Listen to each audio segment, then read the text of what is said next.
बिस्मिल्लाहिर्रहमानिर्रहीम। अस्सलाम वालेकुम। नाज़रीन किराम, कैसे हैं आप? आज हम बात करेंगे मुमताज़ मुफ्ती साहब की मशहूर ज़माना किताब तलाश के हवाले से। तलाश नाम से और भी कई कुतुब लिखी गई हैं, जैसे मुफ्ती साहब के ही बेटे हैं अक्सी मुफ्ती, उन्होंने भी तलाश नाम से एक किताब लिखी है। तसव्वुफ़ में भी तलाश नाम से कई किताबें हमें मिलती हैं। लेकिन जो मकबूलियत और जो मशहूरी और जो कद्र मंज़िलत मुफ्ती साहब की किताब मुमताज़ मुफ्ती साहब की इस तलाश नामी किताब को मिला है, ये इज़्ज़त व अज़मत भी चंद ही किताबों के हिस्से में आई है। अब वजह क्या है और ये किताब इतनी अहम क्यों है और इसको इतना ज़्यादा पढ़ा क्यों जाता है, और स्पेशली जब से मैंने ये किताब पढ़ी है अपनी ज़िंदगी में, मैंने इतनी थॉट प्रोवोकिंग और इतना सिखाने वाली और कोई किताब मुझे कोई ऐसी नहीं मिली।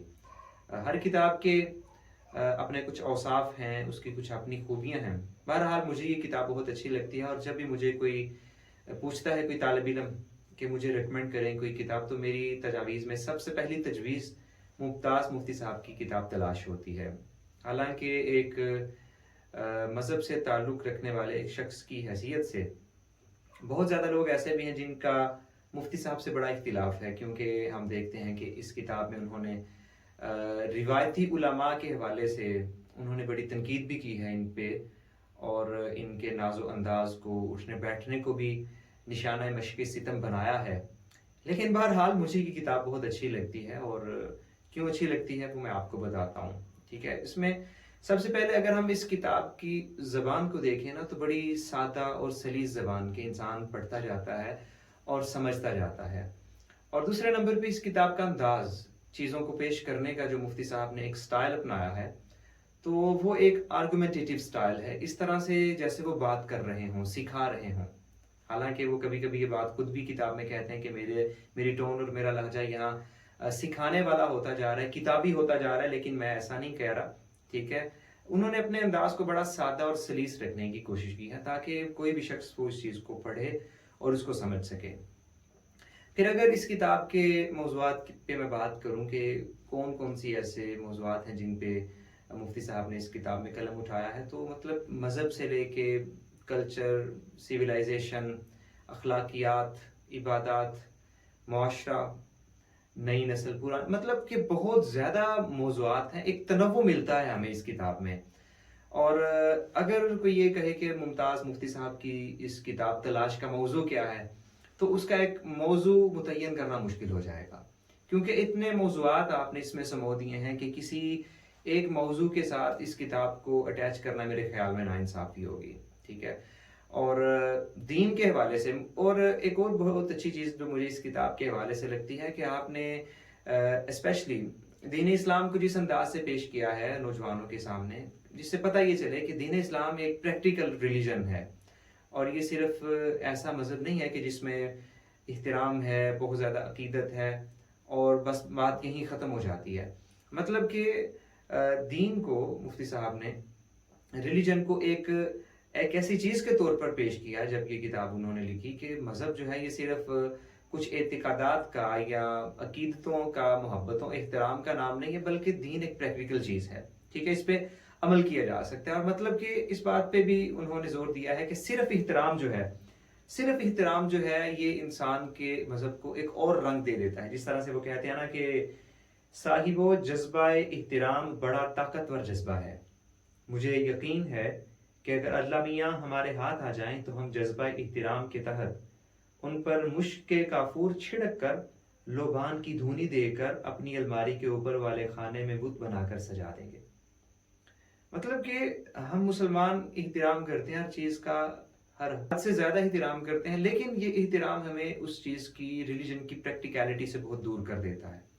मतलब कि कुरान एक प्योरली अमल की किताब है, सीखने की किताब है, लेकिन हमारे यहाँ इसको सिर्फ या अलमारी में रखने के लिए इस्तेमाल किया जाता है, या सवाब की नीयत से पढ़ने के लिए। प्रैक्टिकलिटी का वो एक तसव्वुर जो कुरान के साथ अटैच होना चाहिए था, वो नहीं है। तो मुफ्ती साहब ने इस चीज़ पे बहुत ज़्यादा जोर दिया है कि मज़हब जो है ये अमल करने की चीज़ है, एक दिखावा करने की चीज़ नहीं है कि आप इस पे बड़ी बात करें कि जनाब मज़हब ऐसे है, वैसे है। सिर्फ बातों से काम नहीं चलता, बल्कि मज़हब आपको अमल करना सिखाता है। फिर एक और अहम बात کہ علماء کے حوالے سے جس طرح میں نے کہا کہ بڑے لوگ اسپیشلی علماء وہ سمجھتے ہیں اور مذہب سے بہت زیادہ لگاؤ رکھنے والے کہ جی علماء پہ بڑی تنقید کی ہے مفتی صاحب نے.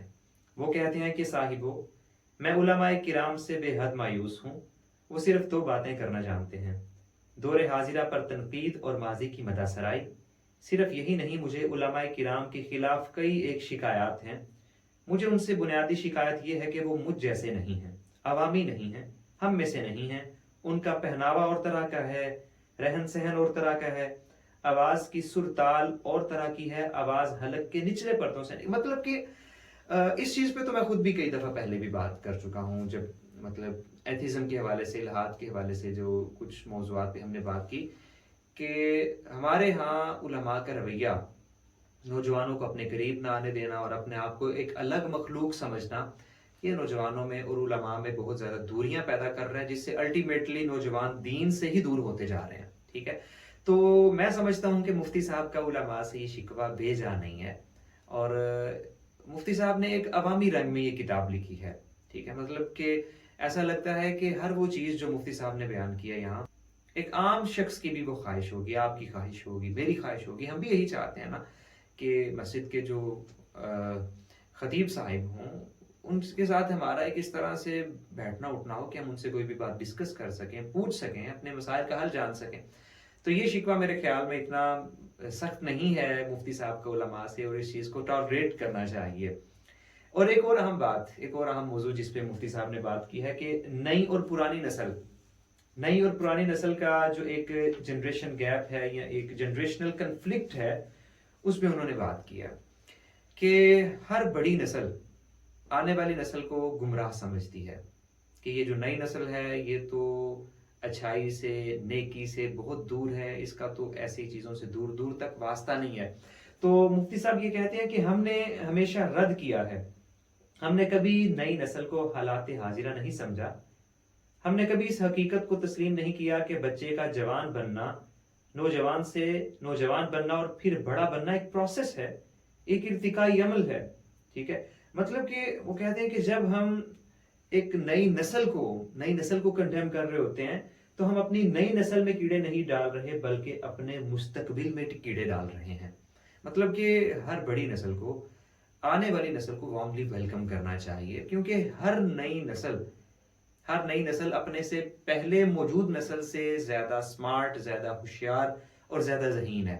ٹھیک ہے، تو اب اس کو اگر پرانے بڑے بزرگ کنفلکٹ سمجھیں کہ یہ نئی نسل تو اس کو تو اپنے طور اطوار ہیں، اس کے اپنے انداز ہیں، تو اس طرح سے پھر بات نہیں چلتی. پھر اسی طرح آپ نے دین اسلام کے احکامات کے حوالے سے، جس طرح سے ابھی میں نے کہا ان کی پریکٹیکلٹی کے حوالے سے بات کی ہے، بہت زیادہ سوشل ایشوز پہ آپ نے بات کی ہے اس میں. اور پھر اسی طرح اخلاقیات کے حوالے سے بڑی خوبصورت باتیں انہوں نے کہی ہیں. ٹھیک ہے، اور آخرت کا بڑا خوبصورت تصور پیش کیا. ٹھیک ہے، اور بڑے بہترین انداز سے انہوں نے چیزیں بیان کی ہیں.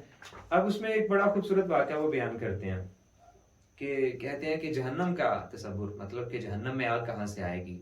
کہتے ہیں کہ پہاڑ کی کھو میں ایک فقیر رہتا تھا جو دن رات عبادت میں مصروف رہتا تھا. اس کے ساتھ ایک بالکا بھی تھا، لڑکا. فقیر حقہ پینے کا شوقین تھا، اس لیے اس نے اپنے بالکے کو حکم دے رکھا تھا کہ ہر وقت آگ کا انتظام رکھے. ایک روز آدھی رات کے وقت فقیر نے بالکے کو حکم دیا کہ چلم بھر دے، حقہ بھر دے.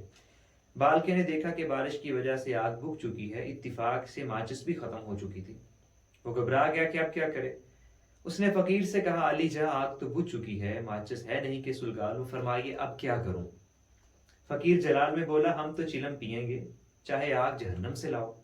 بالکا چل پڑا، چلتے چلتے جہنم جا پہنچا. دیکھا کہ جہنم کے صدر دروازے پر ایک چوکیدار بیٹھا اونگ رہا ہے. بالکے نے اسے جھنجھوڑا اور پوچھا کیا یہ جہنم کا دروازہ ہے؟ چوکیدار بولا ہاں، یہ جہنم کا دروازہ ہے. بالکے نے کہا لیکن یہاں آگ تو دکھائی نہیں دیتی. چوکیدار نے کہا ہر جہنمی اپنی آگ اپنے ساتھ لاتا ہے. اب جہنم کی یہ کنسپشن، مطلب کہ جہنم میں جو بھی انسان، مطلب جہنم کا ایک تصور، مطلب کہ ایک بہت ڈرانے والا ایک تصور ایک جو پیش کیا جاتا ہے، اس سے ہٹ کر آپ نے بڑے خوبصورت انداز سے بات سمجھائی ہے کہ یہ دنیا جو ہے یہ ایک امتحان کی تیاری کرنے کی جگہ ہے، محنت کرنے کی جگہ ہے، اور جو انسان اس میں جو بوئے گا आखिरत के दिन, क़यामत के दिन वही काटेगा। और ये एक बड़ी काबिल तारीफ़ और काबिल सताइश बात है। और इसके साथ-साथ नबी करीम सल्लल्लाहु अलैहि वसल्लम के हवाले से भी जा बजा इस किताब में हमें आपकी बातें मिलती हैं, आपके हवाले से रेफ़रेंसेस दिए जाते हैं, ठीक है? और एक और बड़ी चीज़ जिस पे मुफ्ती साहब ने कलम उठाया है कि मज़हब को साइंस के साथ रिलेट करना। मतलब आपके ख़्याल में मज़हब कोई ऐसी चीज़ नहीं है कि जो साइंस से मुतज़ाद है, ठीक है? या कुरान मुक़द्दस ऐसी किताब नहीं है कि जो साइंस के उसूलों से हट के चले। और उन्होंने मतलब बयान किया है कि कुरान में कितने साइंसी उलूम दर्ज हैं, ठीक है? मतलब हुकूकुल्लाह के हवाले से बात की, हुकूकुल इबाद के हवाले से बात की और साइंसी उलूम पर मुफ्ती साहब फरमाते हैं कि कुरान मुक़द्दस में 750 आयात हैं, जिनमें आसमान और दुनिया की पैदाइश पर गौर व फ़िक्र का बयान है, आफ़ताब की पैदाइश की हिकमतों पर गौर व फ़िक्र का बयान है, चाँद की पैदाइश, समंदर, पानी, हवा, आग, इंसान, मतलब कि हर मौजू पे कुरान मुक़द्दस में हमें आयात मिलती हैं। और जितने भी साइंटिफिक टॉपिक्स हैं, कुरान पाक में हमें उस हवाले से भी रहनुमाई मिलती है। बहरहाल एक तारुफ पेश करना मकसद था मुफ्ती साहब की इस किताब तलाश का, कि इस किताब को अगर इंसान पढ़ता है तो सोचने समझने के नए ज़ाविये मिलते हैं।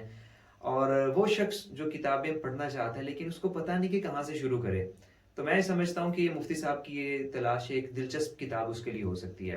हाल इस बात पे तो कोई शक मैं मुझे तो नहीं है, यकीनन जो मुफ्ती साहब की इस की मुखालफत करने वाले हैं, उनके बेहतरीन अंदाज से, उनकी सादा और सलीस ज़बान के, वो भी इनकारी नहीं होंगे। और जिन मुतनव्वे मौज़ूआत पे इन्होंने कलम उठाया है और चंद सफ़हात में एक बड़ी कम्प्रिहेंसिव सी बुक उन्होंने दी है, ये यकीनन मुफ्ती साहब का ही कारनामा है। बहुत शुक्रिया।